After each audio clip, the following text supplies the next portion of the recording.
ان کی تاریخ اگر دیکھی جائے تو اللہ تبارک و تعالی نے ان کو یہ اعزاز عطا فرمایا افغانیوں کو.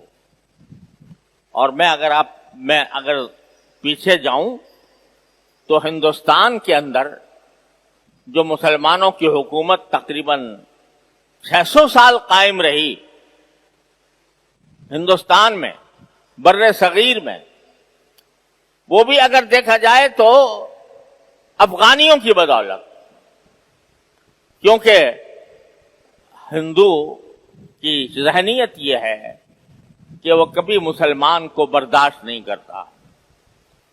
ہندو نے پوری تاریخ ہماری یہ بتاتی ہے کہ ہندوؤں نے ہمیشہ مسلمانوں پر ظلم و ستم کیے، ہمیشہ مسلمانوں کو تہہ تیغ کیا، ہمیشہ مسلمانوں کا خون بہایا.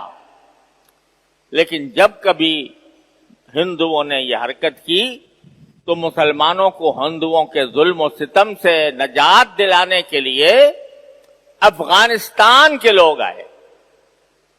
حضرت شاہ ولی اللہ صاحب رحمۃ اللہ علیہ کے زمانے میں مرہٹوں کا سکہ چلا ہوا تھا اور مرہٹوں کی طرف سے مسلمانوں کے اوپر ظلم و ستم کے پہاڑ توڑے جا رہے تھے. تو حضرت شاہ ولی اللہ صاحب رحمۃ اللہ علیہ نے افغانستان میں خط لکھا افغانستان کے حاکم احمد شاہ ابدالی کو، اور وہ احمد شاہ ابدالی افغانستان سے آئے اور آ کر پانی پت کی جنگ میں مرہٹوں کو ایسی عبرتناک شکست دی کہ جس کے بعد مدت تک وہ سر نہیں اٹھا سکے. اس سے پہلے محمود غزنوی رحمت اللہ علیہ، انہوں نے جب دیکھا کہ مسلمانوں پر یہاں ظلم و ستم ہو رہا ہے تو محمود غزنوی نے مسلمانوں کو ظلم و ستم سے بچانے کے لیے غزنی سے سفر کر کے ہندوستان کے اوپر حملے کیے اور سومناتھ کا مندر توڑا. علاؤدین خلجی وہ بھی ان افغانستان کے تھے اور انہوں نے آ کر ہندوستان کے اندر اسلامی حکومت قائم کی. تو پورے ہندوستان کے اوپر مسلمانوں کی حکومت کا جو طویل دور ہے وہ بھی در حقیقت افغانوں کی بہادری اور ان کے جذبہ ایمانی کا مرہون منت ہے. انگریز جب آیا اس نے پورے ہندوستان سے مسلمانوں کو تہہ تیغ کیا اور مسلمانوں کے ہاتھ سے حکومتیں چھینی. لیکن جب وہ افغانستان کی طرف بڑھا اور افغانستان کو بھی فتح کرنے کی کوشش کی تو برطانیہ کی وہ عظیم طاقت جس کے بارے میں کہا جاتا تھا کہ اس کی حکومت میں سورج غروب نہیں ہوتا، اس کے سامنے ڈٹنے والے اور ان کا مقابلہ کرنے والے یہی افغان تھے. اور برطانیہ اپنی ساری چالوں کے باوجود، اپنے سارے لاؤ لشکر کے باوجود، اپنے سارے وسائل کے باوجود آ کر اگر ڈھیر ہوا تو افغانستان میں ہوا. اور اس کے نتیجے میں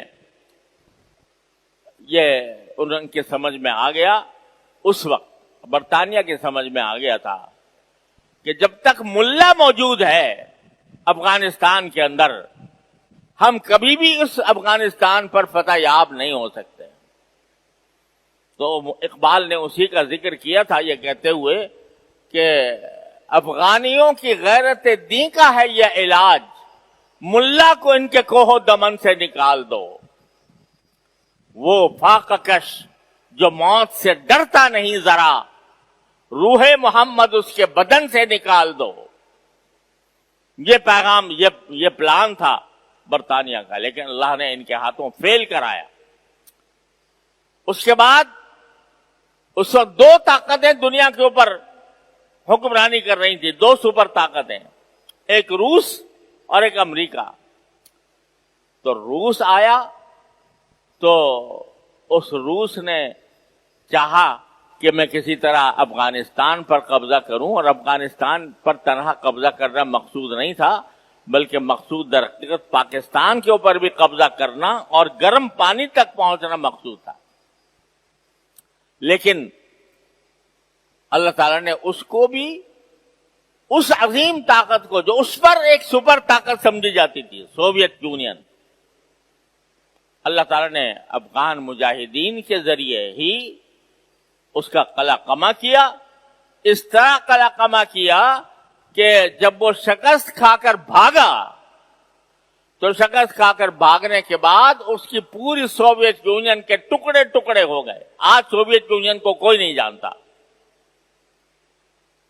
اس کے تمام جن ریاستوں پر سوویت یونین نے قبضہ جمایا ہوا تھا وہ اس کے بعد رفتہ رفتہ سب آزاد ہوتی چلی گئی. ٹوٹ گیا، وہ سپر طاقت ٹوٹ گئی، اس کی طاقت زمین میں دفن ہو گئی. وہ بھی اللہ تعالیٰ نے ان کے ذریعے کرائی اور ان کے جذبہ ایمانی کے ذریعے کرائی. اب دوسری سپر طاقت واحد رہ گئی تھی، وہ امریکہ، جو کہتی تھی کہ اب جو ہے ساری دنیا کے اوپر میری حکومت ہے، ساری دنیا پر میں واحد طاقت میں ہوں. اس نے حملہ کیا، ایک ایسی حکومت پر حملہ کیا جو طالبان کے زیر قیادت تھی. 3 سال تک انہوں نے افغانستان کے اندر امن و امان اور انصاف کی مثالیں قائم کی تھیں. اگرچہ کچھ غلو بھی تھا، اگرچہ بعض معاملات کے اندر دانشمندی کی اور حکمت کی بھی کمی تھی، لیکن 3 سال تک انہوں نے حکومت کی افغانستان کے اوپر، مگر اس کو دنیا کی طاقتوں نے تسلیم نہیں. صرف پاکستان تھا، سعودی عرب تھا اور امارات تھا جس نے اس حکومت کو تسلیم کیا ہوا تھا. باقی سب کہتے تھے ہم ان کو نہیں مانتے.